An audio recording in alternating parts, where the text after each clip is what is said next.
Welcome back to the world of Middle-earth, looking at Lord of the Rings strategy battle game from Games Workshop. And today we're going to be looking at my Dunland army. As you can see, I've got quite the collection of Dunland troops here. And let's go through a few of them. A little bit of backstory about these. Now Dunland is over here just before the Gap of Rohan, or Gap of Calenarden, as it was called at one time, or the Gap of Isen, depending how you look at it. And it was called the Dunferin. And the Dunnish people inhabit all the Dunland area of the southern Misty Mountains, and pretty much all the Anendwaith too. And they also occupy. There's Dunnish people between the Isen and Adorn rivers, but the Rohirrim control that area as their west march. Now, before the Rohirrim arrived, during the Stuart-Syrians' time, there were Dunnish people living within the circle of Orthanc,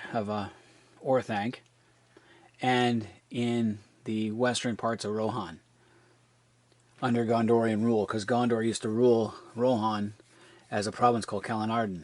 They gave Calenarden as a gift to the Rohirrim, who were called the Ethiod at the time, in payment for their help during the Balkoth invasion. So the Dunnish people already feel that the Rohirrim were usurpers. Now as the Rohirrim basically pushed them back over the Isen River. Now, they did fight a couple of wars, the Dunnish and Rohirrim did. During the time of Helm Hammerhand, the Dunnish actually conquered most of Rohan at the time, for a brief, until the end of the winter, and then Helm's sister son killed the Dunnish leader and pushed them back over, and thus started the second line, which Theoden was the last one of that. So anyway, during the War of the Ring, Saruman had been among the Dunnish people, because they were basically tribes, and he instilled that hatred they have of the Rohirrim again, and enlisted them in his army. Now, in Peter Jackson's version of Lord of the Rings, you only see the wild men of Dunland briefly, and they make raids into the Westfold. And also in the extended version, you do see their main chieftain, and he incites them to make those raids. So during the Battle of the Fords of Isen and the Battle of Helm's Deep, there are Dunnish troops there as well. In the Peter Jackson's movie, there's no Dunnish troops in either battle. In Peter Jackson, he doesn't really show the Battle of the Fords of Isen. He just shows an extended clip of it in the extended version, and then you never see them in the Battle of Helm's Deep. It's just all UruK-Hai, which is further from the truth. Probably about 40% of Saruman's forces were Dunnish. So anyway, so Games Workshop came out. They read Unfinished Tales. Someone did. So Unfinished Tales has a really good account of the Fords of Isen. And Games Workshop designed some Dunnish soldiers. Now, the first time Games Workshop just went with the basic movie, and they came up with the Wild Men of Dunland, which I paid like $12 for. I know it says 9, but I paid 12. And it was a blister pack which came with three metal guys. There's a fourth one too. If you bought another package, they might have the fourth one. So there's 4 poses. They now do offer this as an army. So they do offer them as an army, where you can get, I think for $60 you can get, I think it's 12 of them. And they'll make a really good army. Because in Unfinished Tales, it'll tell you that the Dunnish troops or warriors did not have a lot of armor or weapons. They didn't have good quality weapons or armor. Most of what they did have was for the elite troops and was scavenged from battlefields. Because remember, Arnor and Moria both collapsed in the 20th century, the Third Age. So for roughly 1,000 years, there was no real trade going up through Dunland anymore. Though Thorin Oakenshield did spend some time in Dunland digging coal. So that's the first set they came out with. And then Thryden Wolfsbane as a mounted and foot figure. Now he's the chieftain that Saruman makes a blood pact with. And he leads his people in raids on the Westfold. Well, really they were raiding the West March. And someone like him would have led the Dunnish troops. So that was with the first couple of editions of Games Workshop in the mid-2000s. But then later on, they made a box set.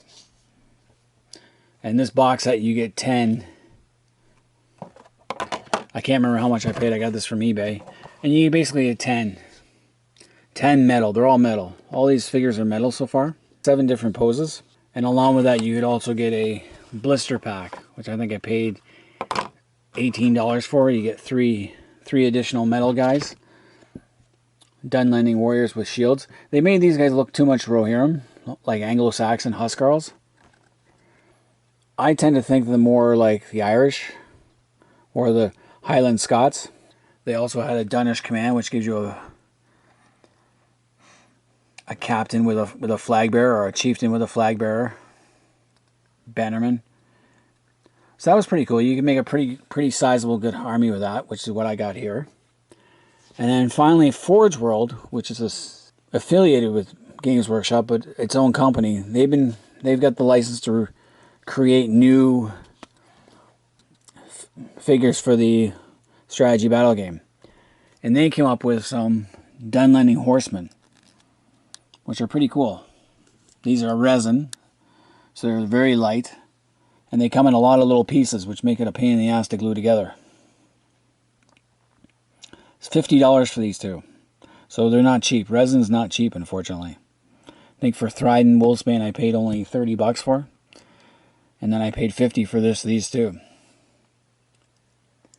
And what I like about it is because if you read Unfinished Tales, the Battle of the Fords of Isen, there are Dunnish horsemen that attack the eastern side of the fords during Theodred's retreat back to the Fords of Isen. So I was really happy that they came out with something new. They also have Huskarls of Dunland, which is you get 3 more of these elite warriors for $50, and then they have Heroes of Dunland, which I'm not really interested in. It looks cool, but I don't know if I want to pay $50 for that. Forge World is expensive. I think I'm just going to get more of the wild men of Dunland, and that way I can have a huge army of Dunland troops. You could also use the ruffians from the Shire, scouring the Shire scenes as well in your army as like a militia. So these guys are good for using in the Battle of the Fords of Isen and the Battle of Helm's Deep, and can be used in any kind of era. So I'm going to add this army to and show the Battle of the Fords of Isen in its various stages. I already showed Theodred's initial stages, and we'll get to the second stage. Anyway, anyone have these models? Tell me what you guys thought of these guys. Hit the like button, subscribe button, whatever. I'm going to release this regardless, just because I love doing this. I love showing my collection, and it's growing every day. I've got so much more stuff to paint and put out there. Anyway, until next time, this has been Roman Daisel. I'm out here.